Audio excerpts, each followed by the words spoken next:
everybody, this is Carlos. Thanks for joining us. On today's show, we're going to be speaking with one of the best boa breeders on the West Coast, Sergio Hernandez.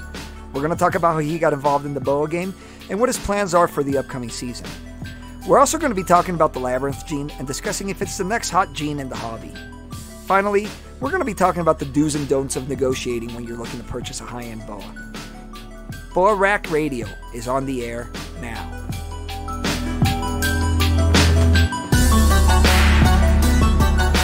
Welcome everybody to Boa Rack Radio. I'm your host, Carlos Rojas of Morph Unlimited, and with me I have today's co-host, Thomas Cobb of Boa Addicts. What's up, Tom? How's it going, man? Hey, how's it going, Carlos? Good. Good, brother. So today, our guest is our friend Sergio Hernandez. So Sergio, for the ones that don't know out there, is one of the premier breeders on the West Coast. He's known for producing top quality boas with heavy jungling and really mixing that VPI gene and the blood gene, taking it kind of to the extreme.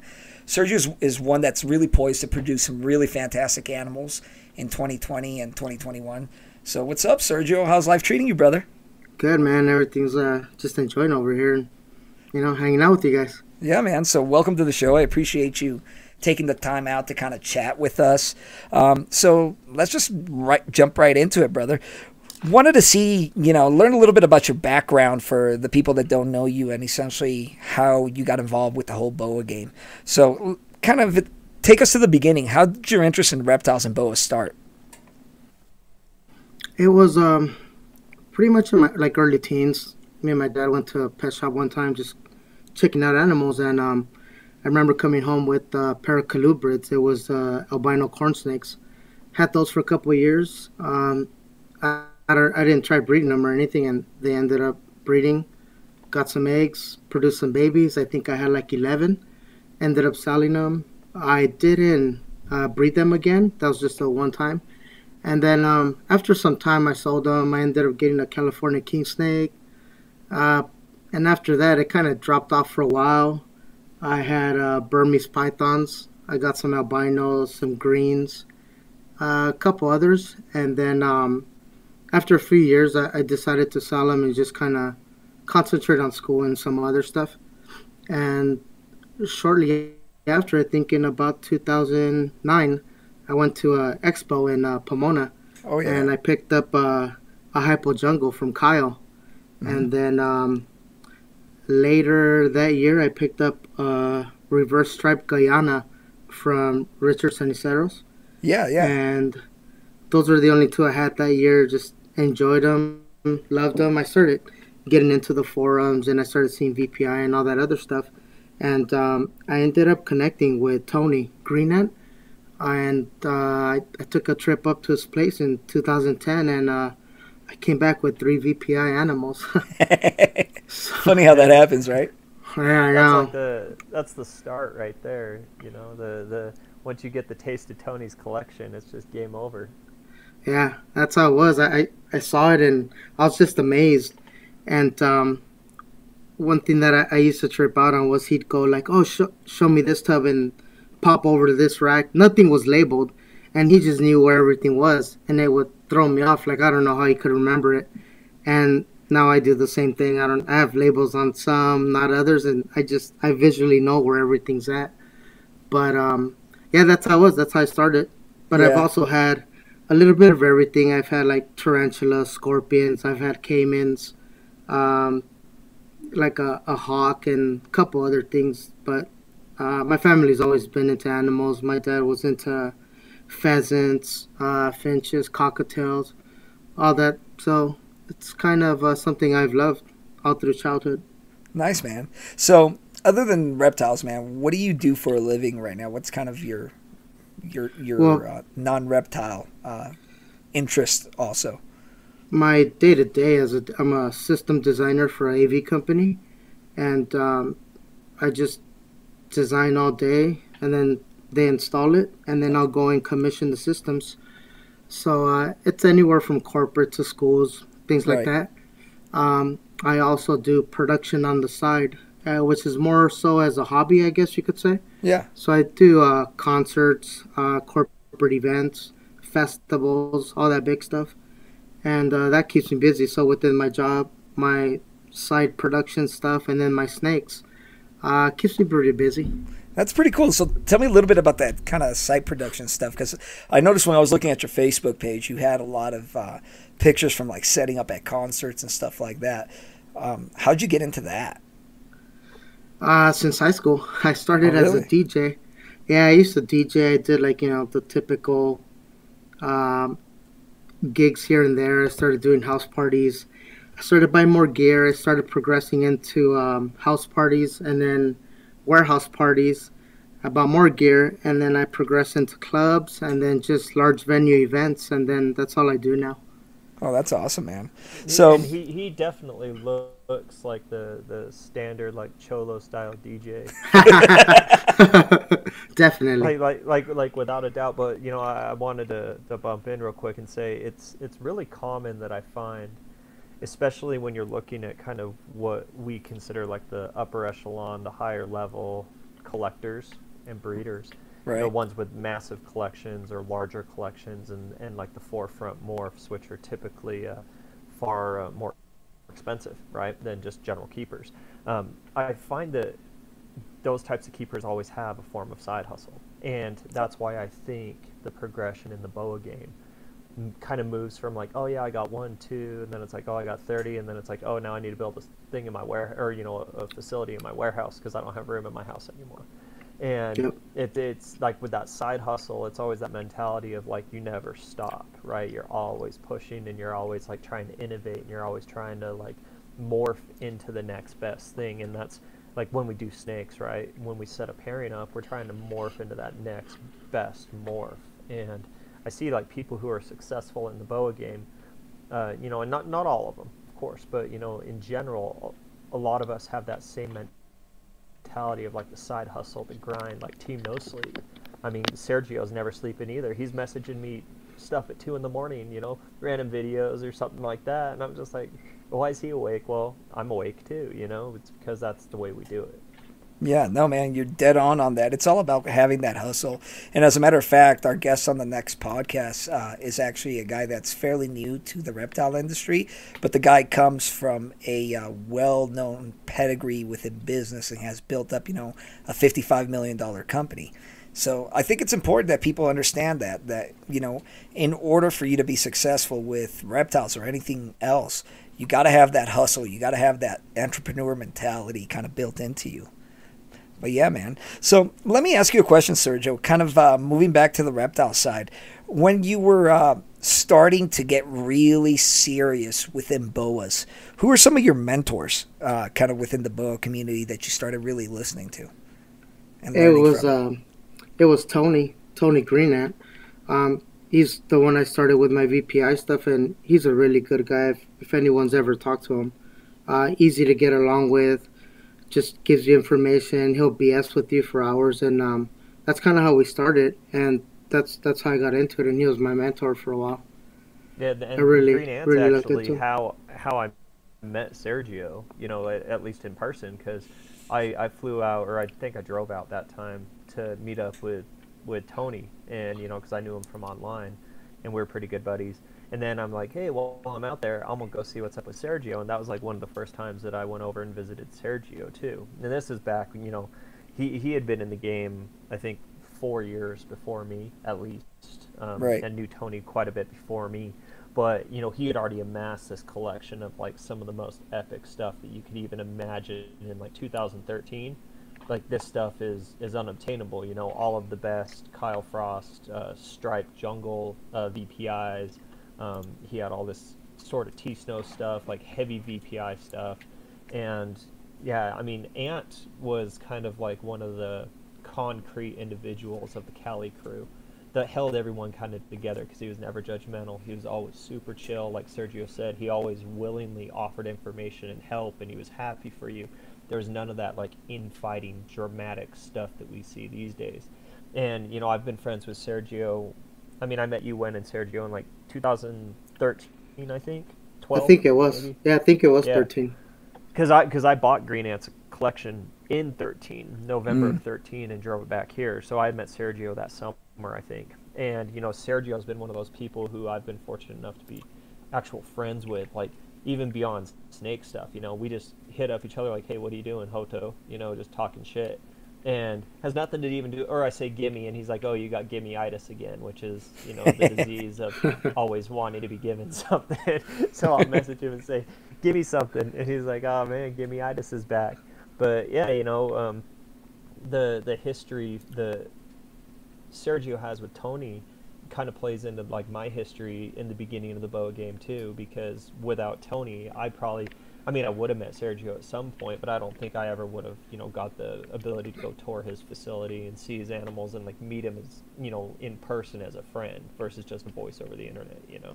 Yeah, no, I'm with you. So I've never met Tony in person. I talked to him online a few times, but kind of give me a rundown of what his facility looked like back in the day, because I've heard a lot of good things about Tony and about kind of his facility, how he did things. You can do it, Sergio. Well, it was kind of like in the back of his house. He had a porch, enclosed it, built it out.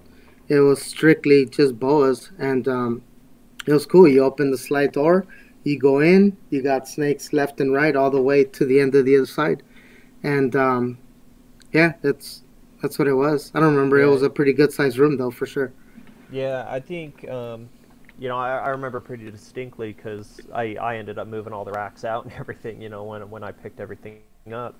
And I remember he had a 6-foot freedom breeder straight in the back, like as you walk in the door, that's what you look at. And I remember that when I went over there, he's like, hey, check out this snake.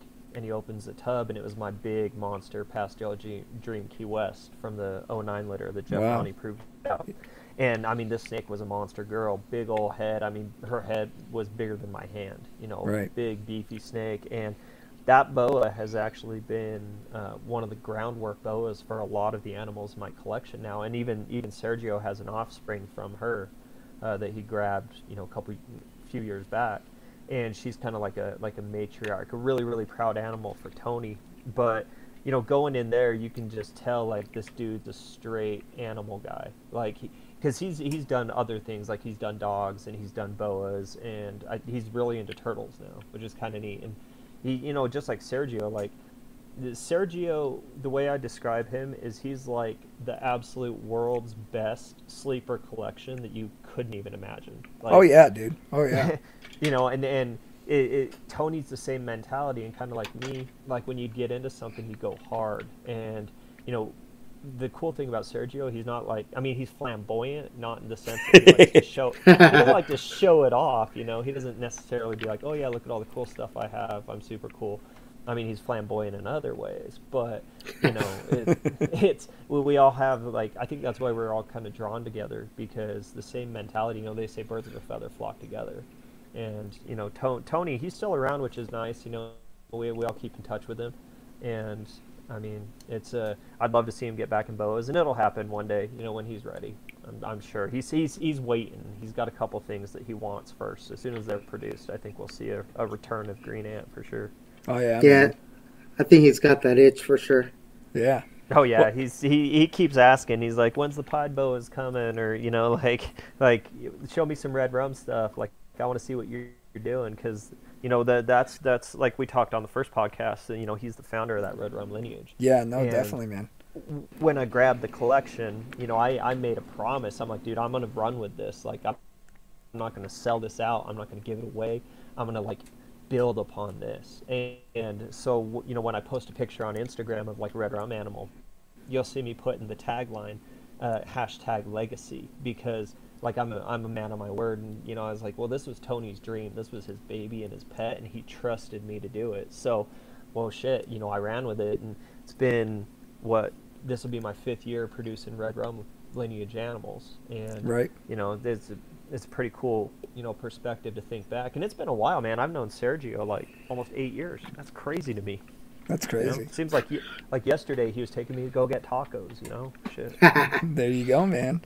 The other thing, speaking of legacy, the other thing Tom will be able to do is Tony always thought that the red rum with the anery would make like a lavender snow, as far as the tail goes anyways. And hopefully that's something we'll get to see come to fruition, or see if that's the case.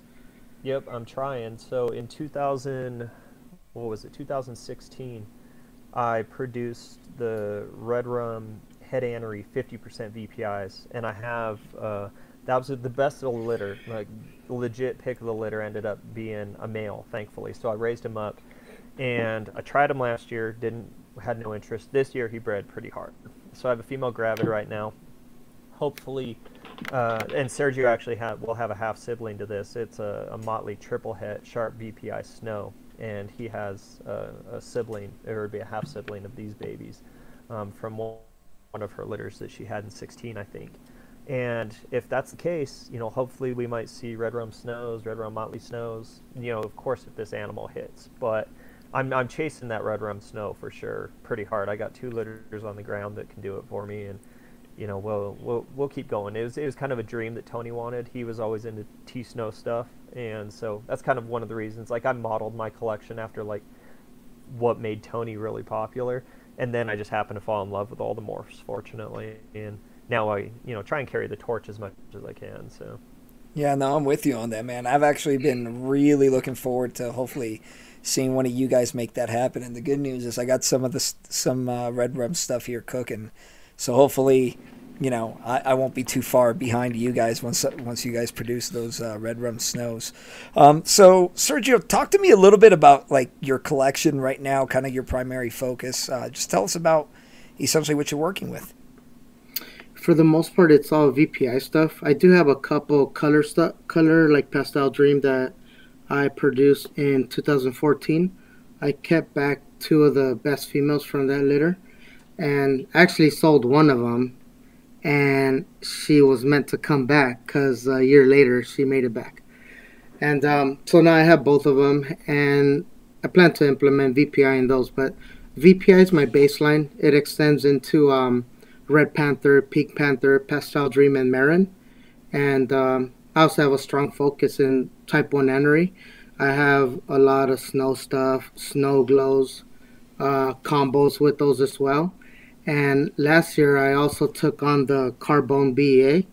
I have Aztec Carbone Snow, and there's a lot of potential with that combo, so it's one I'll be working into as well.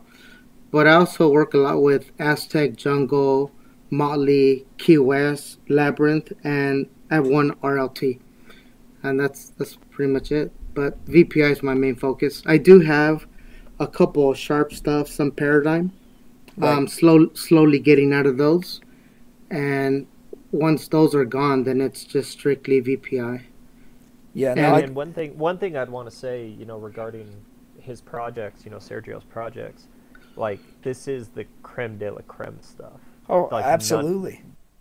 I mean, you know, he's the connoisseur. Like, I've met his dad. His dad's super into these old school cars. He's the carbon copy of his dad. You know, like if you're gonna do it, you do it right, and you make some cool stuff. And so, you know, it sounds like so many different genetics because it is, but every single one of those is like the absolute top tier. And so you could imagine once all of these start coming of age, and he starts kind of taking those projects to that next level, how much cool stuff we're going to see. Now, granted, VPI snows have been around forever, but there's levels to the game, and with the quality that he has backing it, I mean, you know, he makes me jealous. I like have to like actually try to be cool when Sergio's in the room, and that's not normal. You know, I'm always pretty awesome. Oh yeah, dude. I think a lot of us in the industry are jealous of a lot of the stuff Sergio's producing. I remember a while back he posted that visual VPI Labyrinth, and whoo, man, that thing was pink. That thing was absolute fire, dude. Yeah, I remember showing that to some ball guys. Too. Yeah, I remember. Excuse me. And I remember the funny thing is I remember showing some pictures of Sergio's snakes that he had shared online to a couple of big ball python friends of mine that are really heavy into that game, and they absolutely lost their mind, dude. Like, you could tell in their eyes they were making some mental calculations about whether or not they're going to be able to, or I shouldn't say whether or not, how they're going to be able to start integrating boas into their collection, right? Because one of the things, yeah, go ahead. Oh, sorry about that. I was going to say what we're seeing now is, especially with that quality increase, we're seeing these boas, you know, morphs and combinations that are becoming competitive against some of the best combination morph pattern stuff that we're seeing in the ball pythons. And for the longest time, people have been saying, like, when can we get the boas up to that ball python level? And, you know, everyone asks every year, is like, what's everybody making? What's the next big thing? Like, what are people doing? We're going to start seeing this level change in boas to where there's such a plethora of options. It's going to be so close to like that ball python amazingness, because there's so many choices and so much quality and variance and things. We're going to see that in boas coming up real quick. And then Sergio's like 100%. put himself in a position where he's like, you know, a stone's throw from just knocking everybody down. You know, if people actually knew what this guy had, you know, they would just like quit and start breeding ball pythons, because I mean, he can't compete, you know. I'm notorious 100%. For I make appearances. I post a couple and then I disappear, and it's just because I'm busy. Taking pictures and posting and all that stuff kind of takes a while. Like with pictures, I guess if you look at my phone, it's full of pictures. The reason I don't post as much is just because I don't feel they're worthy of it. Like I didn't like the lighting of it, or I didn't capture the animal right, or something like that. And that's honestly the reason why I don't just post a lot. But I'm notorious for that. I'll post here and there, and then I disappear. And I'm like, well, I'll be back in a couple months. Oh, yeah, dude. No, absolutely, dude. Like, you're definitely one of, like, the guys in the know. The guys in the know within the boa industry know about you. Guys that are coming into the boa industry prior probably to this podcast, they've probably never even heard of you. Let's be honest with a lot of them. But the guys who have been in the boa industry, dude, they know about you. They know the stuff that you produce. Because you throw these, like, your pictures are mic droppers, for lack of a better term. It's like you walk in the room, you drop the mic, and you walk out of the room. And then we don't see you for like a couple of weeks or a couple of months, and then you show up to do it again. You know what I'm saying? Yeah. So, and that's the funny thing, is when you get these new guys and gals coming in, and you know they've never heard or met or seen Sergio's stuff, and all of a sudden, you know, because when he does it, like he'll drop like 7 or 10 pictures at one time, just like, you know, it's like a B-1 bomber just dropping them all, and then like you said, he takes off. All these new guys are then like, oh, who the hell is this guy? Where'd he come from? It's like, oh, he's been around for like 10 years. He's right. Just so incognito that you don't even know. Like when you say low key, like he's low key, legit. Yeah, no, 100%, man. So I want to kind of pop back to something you said, Tom, a second ago, and that's the fact that now we're seeing the boa game really step up to what's going on within, you know, the ball python industry, right? So the last couple of years, we've been seeing like an uptick, not only in quality that's been being produced, but also new morphs that are coming, especially from like the Central American lines, right? You see guys like, for example, Richard Delbano over at Da Vinci Boa works with a lot of Central American stuff, and now he's starting to like mix a lot of the IMG into those Central American you know, morphs, and now it's producing these crazy colors. And then we see new lines like Warren Booth's Costa Rican T Plus stuff that he was posting, you know, kind of at the end of last year, that made people lose their mind. And I think as more of those colors begin getting integrated, and then with the giant, you know, the giant elephant in the room, and that's now the discovery and the existence of the piebald gene within the boa complex, especially in the Central American side, right? Now we're going to really start seeing brand new colors, brand new opportunities that are going to end up getting mixed. So I think we're still like on the ground floor of this whole boa gene game that, you know, we don't even know what the future holds, what's the possibilities. This is basically feels like what the ball python market felt like 20 years ago. You know what I mean? Yeah, I would definitely say we're still ground floor. You know, there's forefront projects that we see now, and you know, the idea when you're a breeder, and I think Sergio would agree, because he's like an artist breeder, right? He only breeds stuff to produce, where the philosophy is keep the best, sell the rest, and he's more like keep the best and then just feed the rest, because he doesn't ever sell anything.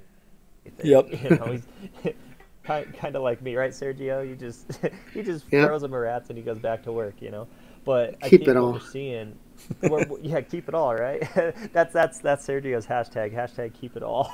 But we're definitely seeing this uptick in the potential And you know what I always try and implore to people when you're getting into the game, just do what you like though. Like you can tell Sergio and I, our collections are very similar as far as what we base, and we've kind of had that same transition. You know, I used to be way bigger into Sharp, and almost the same time concurrently, we both started like, it's not really our thing. Like we like them, but we don't love them. But then you give us a VPI Snow, we're like, yeah, we love it. You give us a VPI Jungle, yeah, we love it. You know, Aztecs, like quality Aztec, yeah, we love it.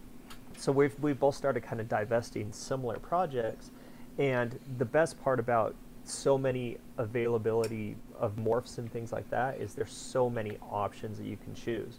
And don't just follow the pack. Don't just do what everyone else is doing or what you think is going to be like an expedient sale or something like that. The only way you're ever really successful and enjoy it is by doing the projects that you like most. Yeah, no, you're dead on that. So, Sergio, let me ask you something. Kind of give us an overview of like your current business model, what your collection looks like, and maybe some, updates of what you're looking forward to producing this season. Well, this season I kind of decided to take a step back from breeding. I only have a few, maybe like 4 or 5 going, and other than that, I decided to take it slow only because last year I made the move. I had everything at the house. I had a separate room just for them, and I grew where I got to a point where I just needed more room, bigger caging, stuff like that, and I built a room within my warehouse dedicated just for them. Temperature controlled, humidity controlled, all that stuff, and I just wanted to dial the room in, get it all set, just make sure they're doing good, get everything upgraded, run electrical, and with the move and all, I just decided to take it easy, make sure everything's good, and I may even build another room just to have babies and sub-adults, some of the grow-out stuff, but yeah, we'll see how it goes this season, but I've never treated what I do with snakes as a business. I've been blessed that I can do it strictly as a hobby, and what little I do sell, it just goes back into it. New caging or upgrades or whatever. So I don't have to make some of the decisions that go with doing this as a business. So right.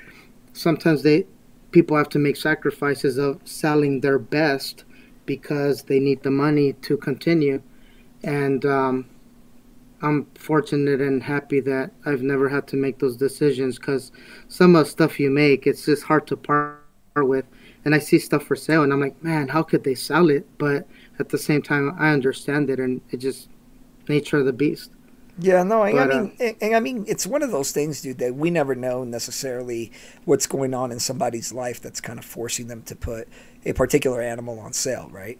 We don't know what necessarily is causing that person to, part with something at maybe a price that's under market value, for example, right?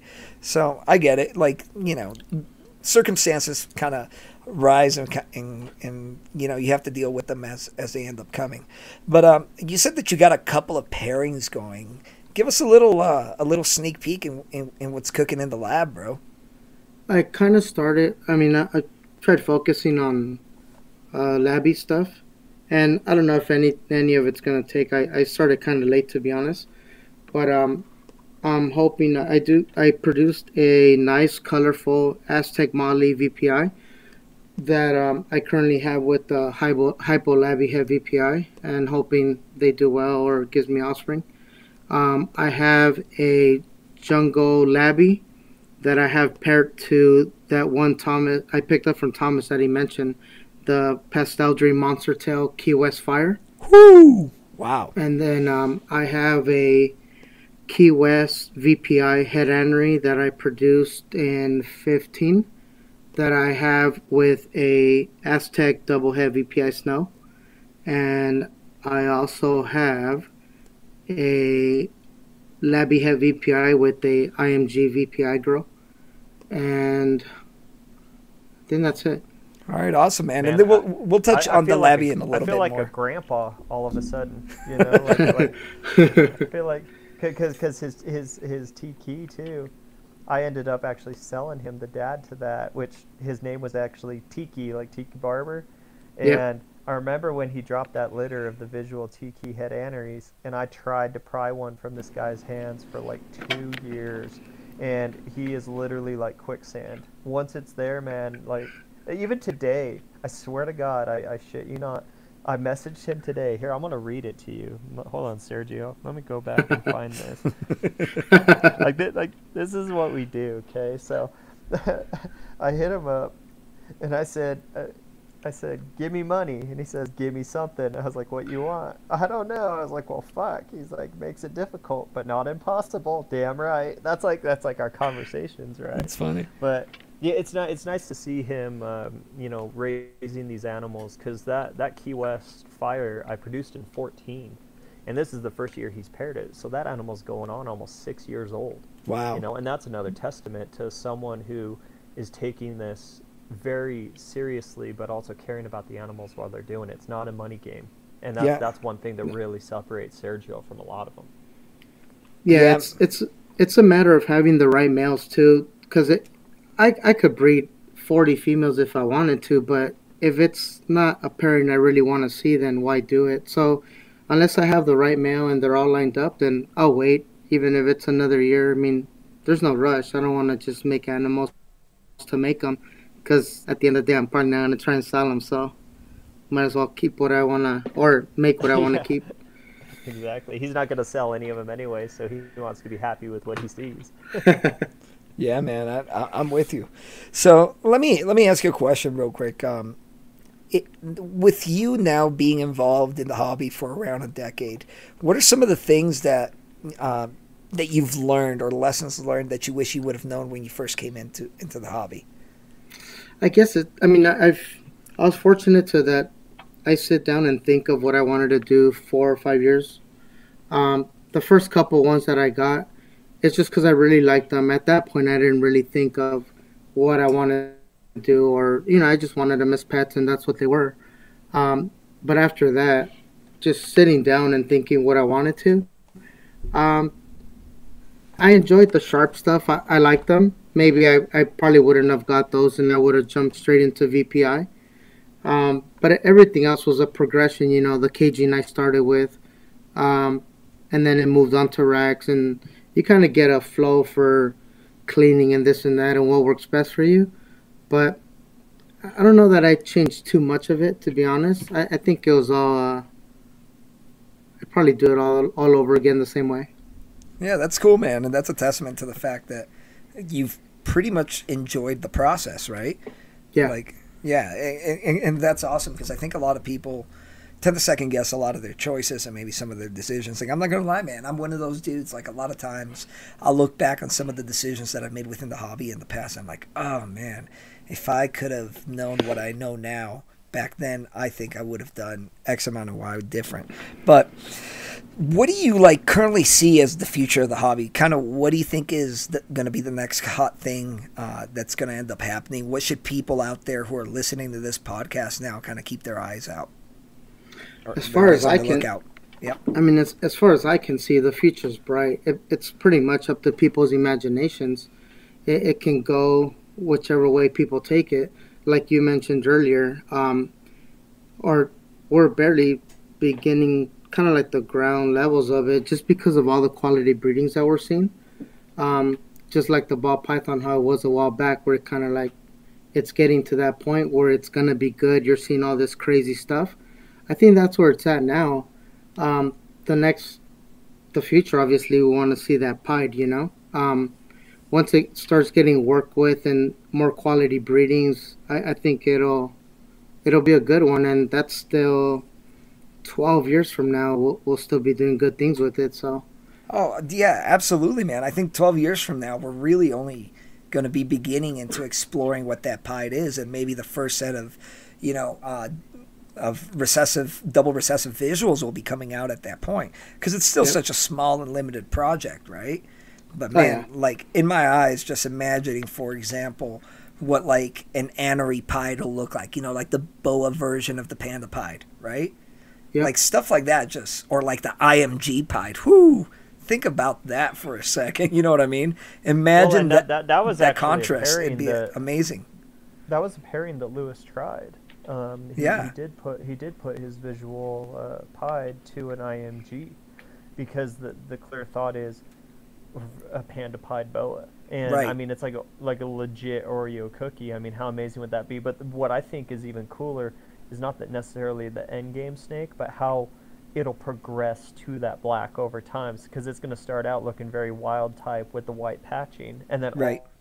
all of a sudden, 3 years later, it's going to be pure black and pure white, right? Yeah. And No, so then absolutely. imagine getting another recessive into that, and then keep gene stacking more and more. I mean, that's why it's so ground floor now with what the potential is. I mean, because we're barely seeing the Labyrinth VPI visual stuff come down. We're barely seeing like the crystals, the homozygous Yeah. labbies. The super coming labbies, down the yeah, pipeline. basically. Yeah, the Yep. super labbies coming. So we're seeing all of this stuff that's so forefront now, but it's still so infant. Imagine throwing that into now the newest things, which are going to be like the Pieds, and then Nexus and stuff like that. And because I mean, there's only been 2 Nexus litters made. Who knows what the potential is with that with other combinations? I've seen one Key Nexus passed away, unfortunately. But beyond that, everything was either IMG or VPI based. So, we definitely got a future for sure. And I mean, I wouldn't doubt we see Pieds popping out of Sergio's place in 5 years, honestly, because he's a secret, man. He's just got a closet full Oh of yeah. shit. Well, if I were to be a betting man, and Sergio will never confirm nor deny it, as we said during like my time in military special operations, right? But Sergio, I wouldn't be surprised if Sergio a couple years from now he like pops out with the first blood pieds. Dude, You know what I He mean? already has a Pied. I mean, knowing this guy, he's probably got like Pied VPI snows, and we just don't even know it.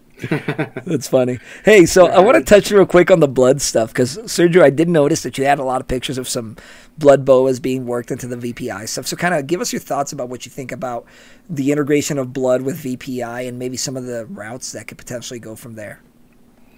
That's something that's fairly new as well, and I actually didn't work a lot with bloods until recently. In 2018, I got the chance to acquire 2 hypo double heads and a hypo jungle double head male. And last year, I bred one female to it. The other male was hypo IMG jungle double head that bred the second female, and they both gave awesome litters, had great babies, and I was fortunate to get a Paw Super Sunglow VPI Jungle Blood and a VPI Jungle Blood, and they're phenomenal. But we're barely starting to work with them, and I know Tom's already integrating red rum into it, so it's something where it has a long way to go. Especially being a double recessive, we could do so much to it, and that's something that people are going to keep working with and hope to see great things with it. Yeah, no, let me ask you something. What's the color development looking like so far within like the blood VPI stuff? So far, it's been great. They've been holding color and stuff like that, and those are ones where I've tried to photograph them, and I'm still playing with it. I'm a real novice photographer. I'm not like a professional by any means, and that's why I haven't posted a lot of pictures. But once I can get some time and really sit down and take some pictures and try to get what I'm really seeing, then I'll post some more. But so far they're holding color. They're doing good. They're not getting dark or anything like that. So we'll see in a year, see how they hold. But so far I love them. That's awesome. I was pretty stoked about the litter. Aside from the 2 visuals, even the siblings and stuff like that, they're phenomenal. Just like a VPI, Paw's Head blood, you can just see that color screaming through. The jungle, what it did to it, it was great. I love it. I'll enjoy working with it for sure. Yeah, and actually you brought up a really good point, man, and that's that how the color screams through within the heads, right? Like, Yep. I have a couple hypos that are double heads, right, for VPI blood. And man, those things are red. Like, to the point where a lot of times I'll open up the tub and I'm like, are these blood boas? And I know they're not, right? But it seems like every single shed, they get a deeper tinge of red. Are you guys noticing the same stuff within, like, the animals in your collection?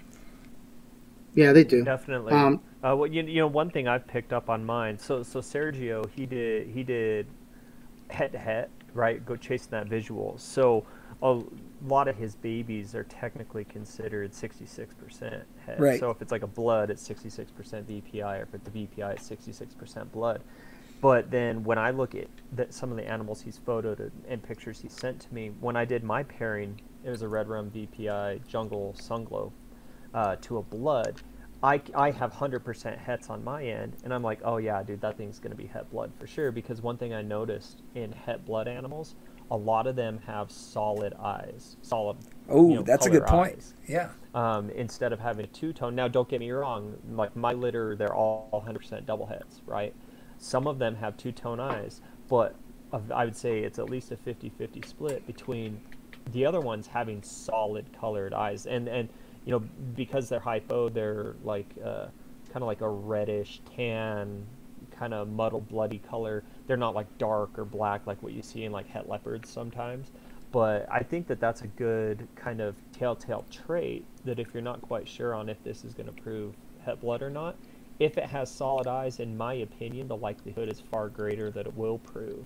So when you're producing your 66%ers by chasing that holy grail by doing a head-to-head, you can pick out the babies, like, if you have to sell them, right? And Sergio's not in a position to where he does. He'll sell them when he wants. If you had to sell a baby but you want to keep a holdback, that's kind of a little trick. If it was in my collection, I would keep the ones with those solid eyes, and I would sell the ones that don't. Yeah, no, and I think one of the things that a lot of people maybe aren't familiar with within the BOA space is a lot of the markers that we look for, especially within like recessive stuff, tends to be associated with the eyes, right? I mean, like everybody's heard about the Cobb markers within the eyes of that calls, you know, BOAs would have the brighter eyes in general and things of that nature. And kind of what I'm getting from you, Tom, is you feel like this might be a similar thing where this could potentially be a marker, right? I definitely would think it is. You know, I haven't produced in that combination anything that's poshet blood, but I have produced the Fire Jungle Motleys 50% blood and call, and I see the same thing in some of my fire animals from that litter. It's not fire associated, but I see solid eyes, similar to the ones on the double het red rum VPI blood stuff. And so to me, I have 66% or 50% blood calls. I'm like, I bet that one's going to prove blood. So probably in about in a year, I should be able to breed the males, maybe even this season, because they'll be 2.5. Females, obviously, I have quite a bit more time. I got another 2.5 years to raise them. But I'll be able to like put my stamp on the fact that if those prove het blood, more than likely, if your pos het blood animals have solid eyes, they're going to prove het blood. Once I do a bunch of those pairings and kind of pick between them and see who I think will prove, and if it pans out, I could have some definite markers I can give to people with a, you know, more authority, I think. Yeah, no. And then, so guys, I want to transition away now to kind of a new topic and something that was a listener requested topic that I wanted to get both of you guys' take on. And that's, you know, when you are a new buyer hoping to purchase a high-end BOA, what are some of the do's and don'ts of negotiating with a quality breeder that, number one, is going to translate to you potentially getting the animal at a little bit better price, but also help you establish a good long-term relationship with that breeder so that you can do future purchases with each other, and so that you are able to kind of establish that, you know, the skeletons for future sport. So what do you guys kind of think about that? What are some of the good do's and do-nots of negotiating? I mean, negotiating's a tough one, I guess, for most people. I don't like wasting people's time, and just like I don't like people wasting my time. I enjoy talking to people, and I'll do it all day long. But I guess there's a threshold to it. Like me, if I see an animal I want, I think about it. You know, I run through it on my mind. Do I really want it? Is that a price I want to pay?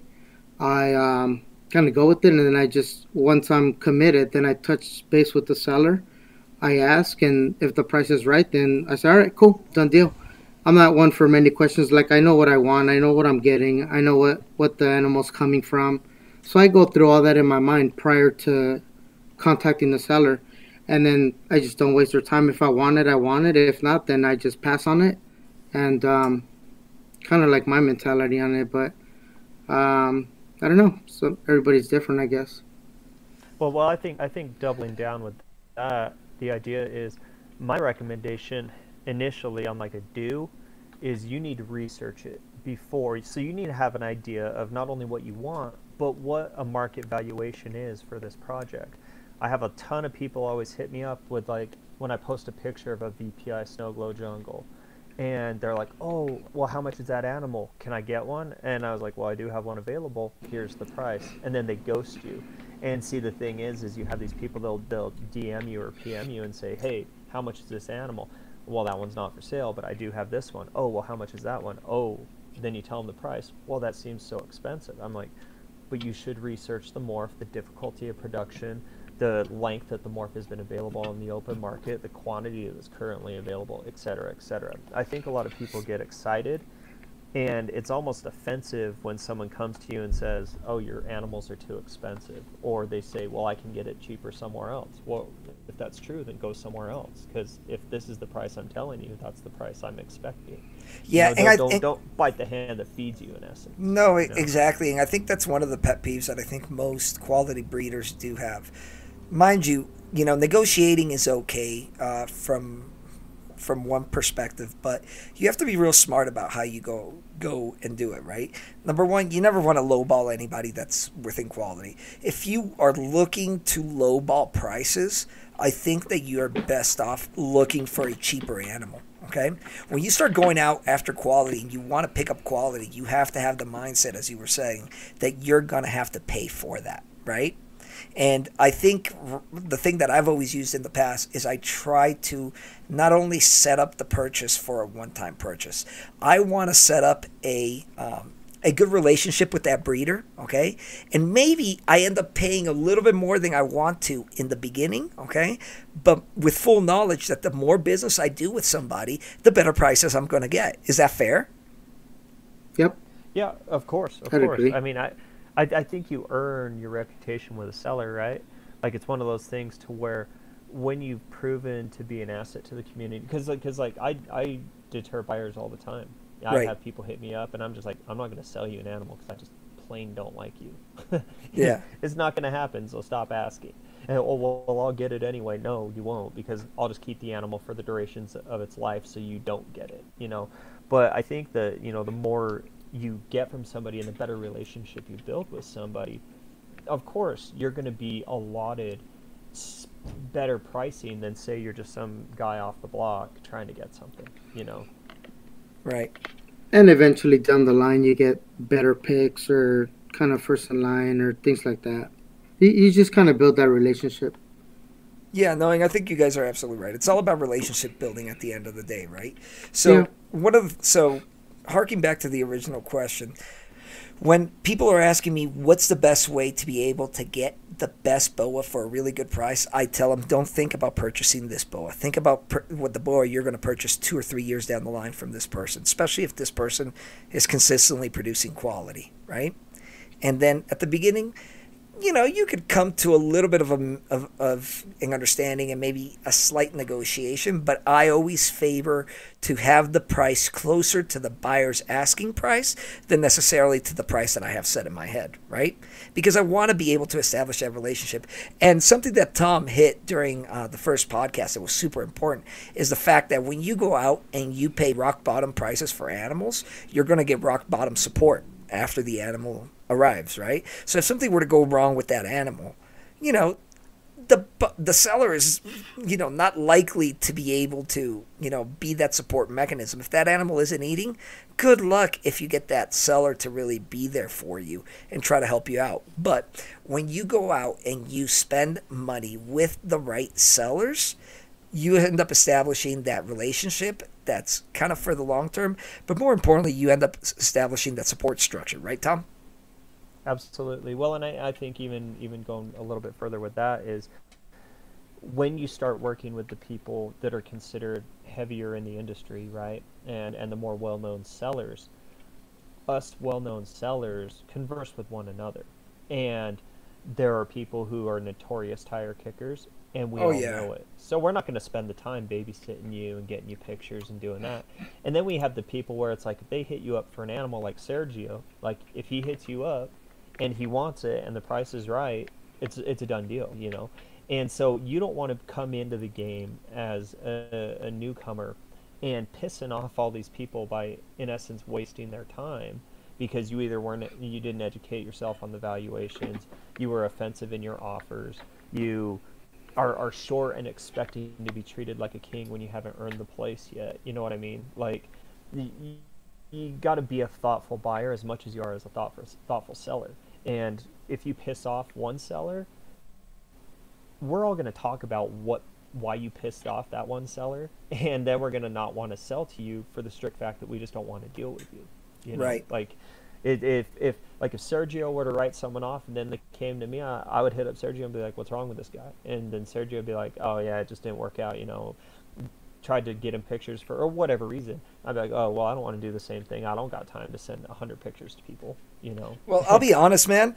When people hit me up, especially on high-end animals, okay, when they hit me up asking for multiple pictures and stuff like that, that honestly bugs me a little bit, unless it's somebody I've already have, you know, an established business relationship with, right? Because the reality is you should know what you want to purchase. You should know when you're looking at a picture that's posted, for example, on Morph Market or on Facebook or on Instagram, you should know if the picture's been modified, okay? You should know what the colors actually are, what the colors are going to be when the animal's in shed versus what the animal is actually, you know, under natural sunlight, right? Like you have this preset expectation through educating yourself prior to inquiring of what that animal will be and should be. So if you're provided as a buyer 2 pictures of an animal, like a bird's eye and then a side shot, that should be sufficient. Like, you don't need to see the dorsal side. You don't need me to open its mouth. You don't need me to take a close-up of its mustache. I don't need to show you its cloaca. So why are you asking for more photos? Like, at that point, you know, it's kind of more work than it's worth a lot of the times. And, you know, granted, like some people, you pander to their requests, which is okay. And they do come through, you know. Sometimes you have to work a little bit. But in other times, like, you can tell right away if these people keep asking these redundant questions that are easily answered just by either looking at a picture or going on Morph Market and seeing valuations. Those aren't the people that you necessarily want to deal with. And that's the last type of person that you want to become as a newcomer, especially when you're looking for high-end morphs. No one is buying a high-end morph for cheap-end prices. Amen. You know, and so don't come into it wanting a jungle labyrinth VPI for the price of a hypo jungle. It's just not going to work. And I mean, if the price of a hypo jungle is what you can afford, that's what you can afford. If you are patient, save up more money, get something that you consider to be better or higher end, right? No one says that you have to buy the snake tomorrow. You can buy it in a year from now, or you can save up your money for 2 years and then get that holy grail. I think people just rush too much and they just want to, like, get in and start producing. But then on the backside, they're like, oh, well, I sacrifice quality for quantity or expediency for money. You know what I mean? Yeah, and by God's good grace, dude, don't be telling the guy that you're trying to buy a snake from, telling them, "Oh, I found this on Morph Market for this amount, and they're $100 cheaper or $500 cheaper." Go buy it, dude. Go buy it. Nobody's stopping you from buying that. If you want quality, you're going to pay the price that I'm asking you.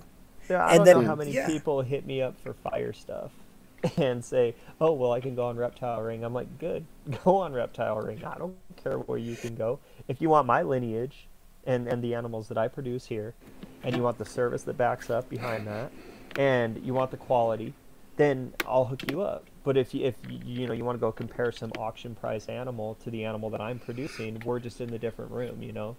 And it's no disrespect to that person. Like, I'm happy you can go get it on Morph Market, and I implore you to do so. You know, but I'll never post my stuff up there because I don't need to.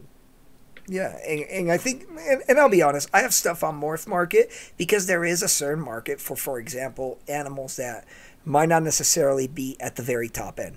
I will say all my super top end animals, I've never had to post them on Morph Market or King Snake or anywhere else. Simply, I've either posted a picture on my personal Facebook or on Instagram, or I've sent pictures directly to friends within the industries, and I've been like, hey, check this out. Look what I just made, right? And then the moment they see that, then they're like, I kind of need that, right? And, yeah. and And let me redact real quick. I said Morph Market. No, I didn't mean Morph Market. Morph Market's good. I meant Reptile Ring. So Okay, like yeah, if you definitely. see it on Reptile no. Ring, you know what I mean? Oh, Then yeah. go for it. Morph Market's great. Like I think the Morph Market has set a new standard for animal sales, and Oh, absolutely. really has upgraded the ability for people. And because you go on there and you see a plethora, like super high end to your average just pet keeper. So yeah, I redact that. I didn't mean Morph Market. I meant Reptile Ring or whatever the auction site is. But yeah, I mean Morph Market definitely has a really good place for a lot of, and there are a lot of animals on that lower end spectrum that have a lot of buyers because maybe they just want a pet. They don't Exactly. want to make DPI. And honestly, jungle blood. That's whatever. where I think Morph Market really shines. And that lower end to intermediate end boas, that's going to bring new people into the industry. That's going to allow them to see apples to apples Definitely. comparison. I think that's really what that's designed for, and what that's great, for. So, guys, let's talk about, while we're on the subject, let's talk about some of the do's and don'ts while you're the seller. Okay, so obviously you guys have experience selling to the high end folks, but I'm just going to give you kind of some of the do's and don'ts and some of the pet peeves and things that drive me nuts. Okay, one of the things that really drive me nuts is if you guys post a picture and it isn't a quality picture. Like, I know, Sergio, you are super duper picky about the pictures you end up posting, right? And that's why you don't post them as frequently. Is that fair to say? Yeah, I try to get good pictures, and if I can't get a picture that represents the animal, then I won't post it. Yeah, and I think it's really tough a lot of times because boas tend to have so much subtlety inside their colors and how they reflect light that a lot of times it's super difficult to capture, right? Oh, it is. Trust me. Like, I've tried every type of light. I've taken them outside, cloudy day, sunny day, and you don't always really get, what the accurate representation of that animal is going to be. But the other thing that ends up driving me absolutely nuts, and I'll be completely frank with saying that, because I've had to deal with this in the last couple of days, is when I go and I decide to purchase an animal and people are asking me, people that I've never done business with are asking me to send them payment via friends and family or to cover the PayPal fees. Okay. And I'll tell you why that ends up driving me nuts. Okay. If PayPal is going to take that 2.9%, okay, you should build that into the price of the animal itself. All right. If you expect a buyer to pay that fee for you, number one, it violates the terms of service, which is one thing with that. But number two, it makes the buyer feel like you're nickel and diming them, right? Exactly. I agree. 100%. Especially when you're looking at a higher end animal, right? So one of the things out there for you guys that are starting to sell snakes for the first time, whatever that PayPal fee may be, factor that into your price.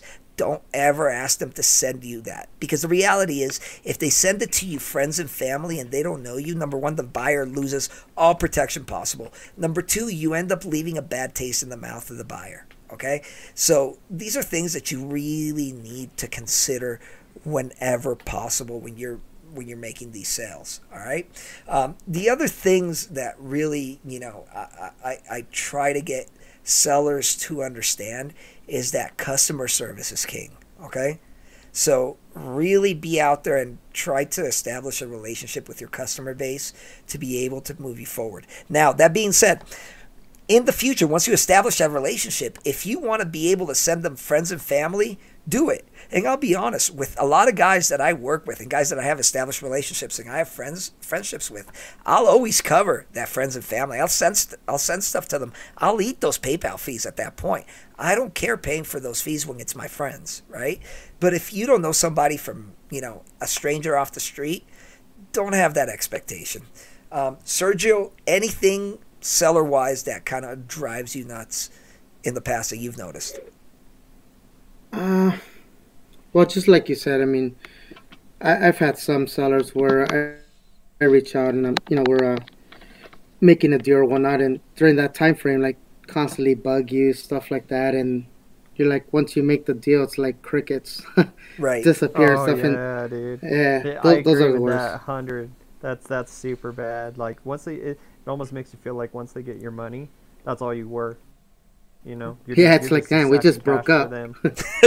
Yeah. Yeah, it's like you got the phone number, but then you got ghosted, man. Yep. Yeah, that'd be the only thing for me that I could think of. How about you, Thomas?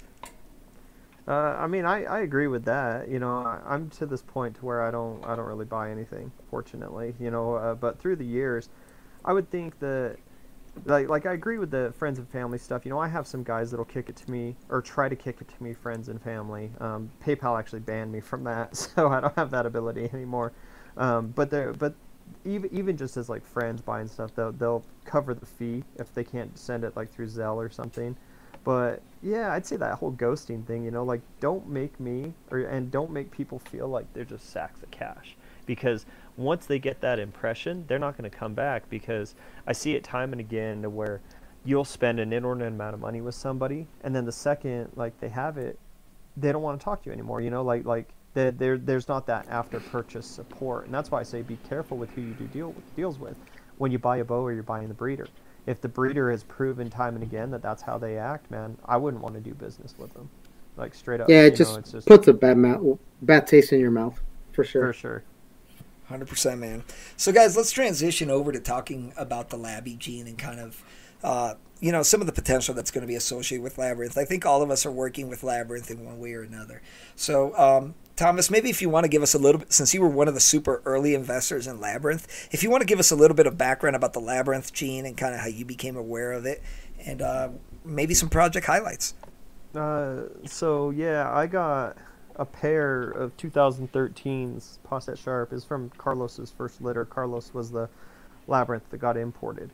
Um, you know, I grabbed that pair, and unfortunately, both of those animals had something defective, and they ended up passing away. You know, I raised them for years and years, and just didn't work out in that manner. So I ended up getting a Hypojungle Labby from Jeff, and I also have a Fire Labyrinth from him as well, female. But the male I bred this year. So I paired him up with a Sharp Snow. So best case scenario, I'd get a Hypojungle Labyrinth, 100% double het Sharp Snow out of that one. And then I doubled him down with a big Fire Girl that I've been raising since 2012. And so maybe make my own Hypojungle Labyrinth Fire or something like that. As far as projects are concerned, I mean, I'm happy that I'm getting the anery side of things into it, because I think I love it. I love the energy. Anything that's kind of like T-Snow based, anery looking, love it. So, you know, I really want to see the VPI Snow Labby. I don't know if anyone's made hets yet. Maybe they have. Maybe Jeff has. This year, I wouldn't be surprised. Yeah, I think that. I think Jeff probably has, and maybe Chaz. I think that would be. Yeah, I mean, it. Sergio would probably know about Chaz, but of course, you know, if that's private information, we don't ask people to let that go. You know, Yeah, people's totally. business is people's business. But you know, I still think that it's so new. It's only been around since 13. The first ones were produced. I picked mine up like in 14, I think, at the beginning of 14, and that year I think Jeff only sold 2 or 3 pairs, maybe. Right. You know, and I think there was something in that first litter that just wasn't quite right, because a bunch of those animals didn't make it long term. But what I'm seeing now, and you know, Sergio can even attest more than me, because he has a bunch of them. You know, it seems to be a strong gene. The crystals seem to be doing reasonably well, albeit some people grow them far too quickly. But you know, we did see a crystal litter drop in Europe last week, and there was a huge amount of crystals in that litter. I think he got like 13 or something. And you know, And really, and Dave really Palumbo beautiful. produced some last year, if I recall correctly. Yeah, he did make those. I think his are the hypocrystals. Yeah. Same ones in Europe this year, but you know, those ones he needs to slow his feed, in my opinion, on those. But still, if he can raise them that quickly and then they produce, I'll be pretty comfortable in my assumption that crystal is going to be a strong snake long term. You know, and Right. that's what we really want to see, is when we have these incomplete dominant morphs, we want to see that super form or the homozygous form be strong as well, have good fecundity, have the ability to reproduce, have a lifespan that is worth breeding for. Because if you're going to breed a boa and it lives for 3 years, what the hell's the point? You know, like it defeats the purpose of why we do what we do. So, in my opinion, you know, Sergio, he can give you a good lot of opinion on Labby though, because I'd say outside of Jeff himself, he's probably got some of the rarest combinations and also the rarest projects going in, especially if the ones this year hit for him. So, yeah. So Sergio, kind of give us a couple of project highlights as far as Labby stuff that you're currently working with, and maybe some of the stuff that you want to see in the future within the lab, Gene. The Labby Snow for sure. Labby VPI Snow. Next year, I'll be putting my VPI Labby to a carbon BEA, 66% nice. Head VPI. So if it proves VPI, I'll make some VPI Labby head carbon BEA. So those will be nice. Yeah, no, I agree, man, because I looked at those carbons that Kenny's producing over at Boa Affliction, man, and that richness in, you know, in color and kind of that saturation really has a lot of potential. Yeah, I picked up a Aztec Carbon VPI because I wanted that extra gene, right. But just the normal Carbon VPI snows, geez, those things are phenomenal. Yeah, and well, and I can say too, like, I think that pairing is going to be insane, because I have seen, to this day, I think there's only been one that's been produced, and it was DOA.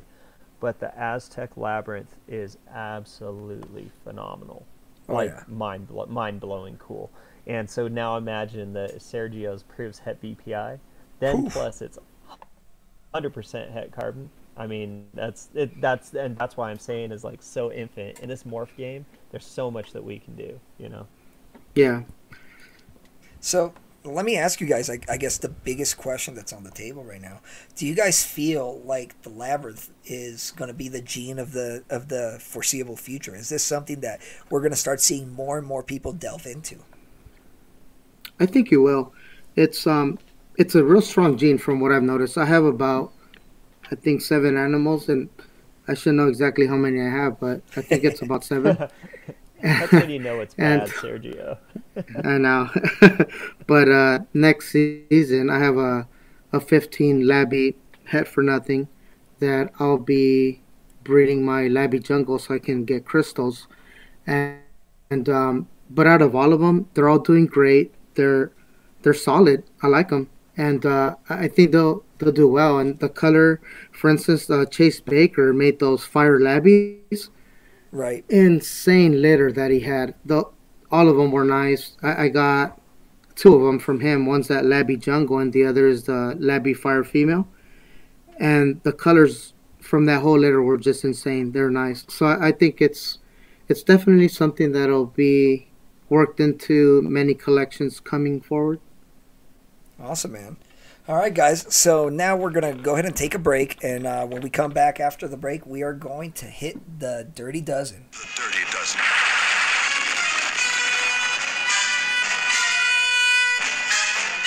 All right, guys. It's time for the Dirty Dozen. So just like every time, I'm going to ask you 12 questions.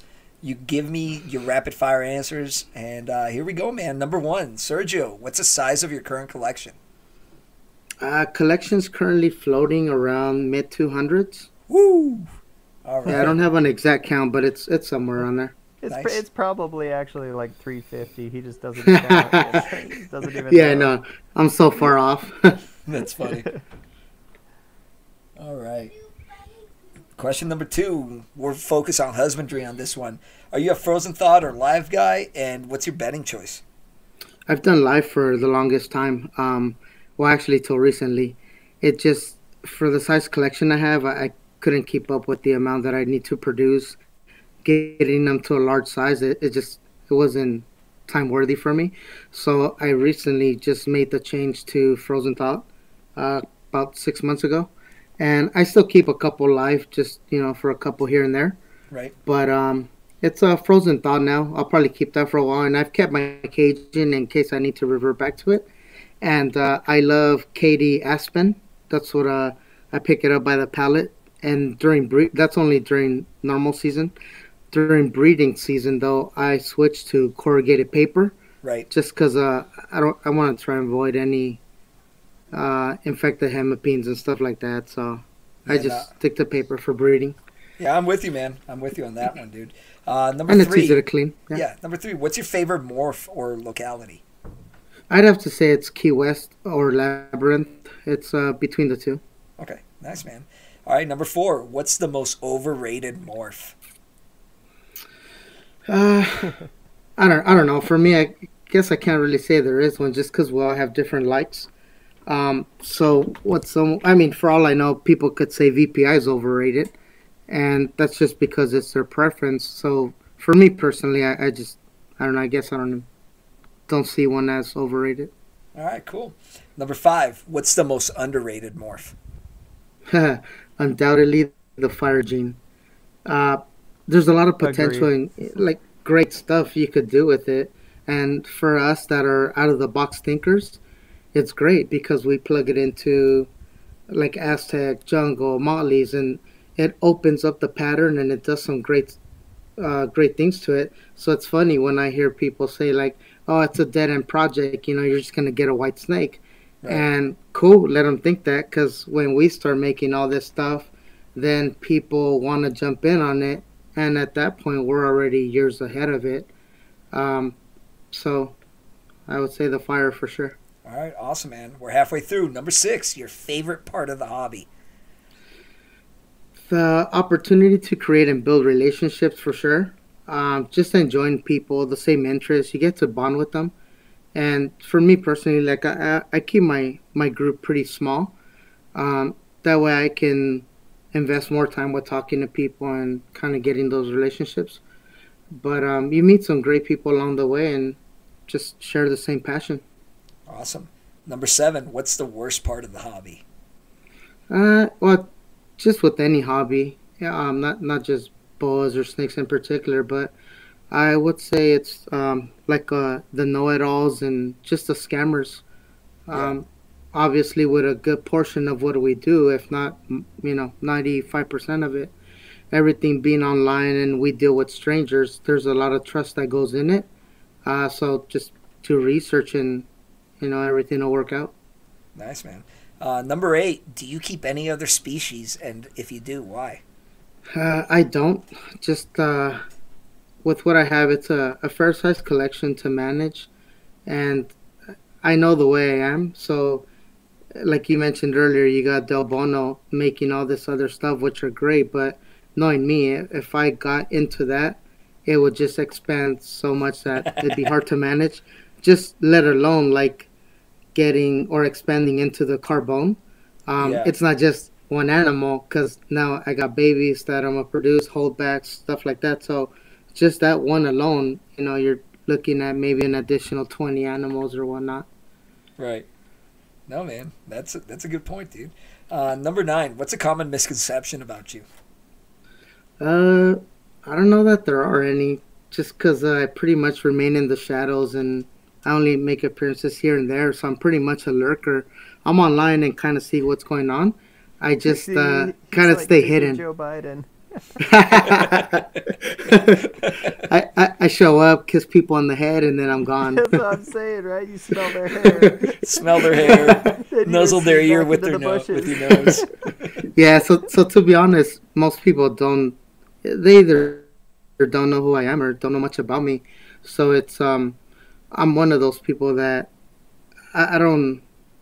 I guess like I don't do good or well with praise, just because I'm more like, I'm very humble, and to see people think like the type of collection and how they speak and stuff, it's very humbling and it's great. But I'm very approachable, and anybody that ever wants to talk to me, like I'm more than happy to BS with them and stuff like that. That's awesome, man. All right, number 10. What makes you say, what was I thinking when you look at your time in the hobby? Can't really say I've had any of those moments, to be honest. Thankfully, I haven't had any regrets so far. Awesome. Number 11. What's one tip you would give the people looking to invest in boas? before they buy and invest, obviously do your research, but sit down and really think 4 or 5 years ahead what you want to work with, what you want to make. Buy from a reputable breeder, and most important, like, just invest in quality. Sit down, really think of what you want, and go from there. Awesome, man. And then the final one of the Dirty Dozen. Do you got any shout outs? Anybody you want to say hi to today? It'd definitely be to Green Ant Tony. I know I'll talk to him anyways, but he's a great guy that still remains friend, and I enjoy talking with the guy. But the small circle of people that I talk to on a daily, just kind of make everything great, and just shout out to all those people. Awesome, man. Well, thanks for coming on to the show today. Well, boys, that kind of wraps it up for today. Tell the people out there where they can find your animals and learn more about you. It's basically Facebook, Sergio Hernandez. I also do have an Instagram, which I'll start posting to. Same thing, you can find it under Sergio Hernandez, and put up a picture of one of the balls. That way it can be found.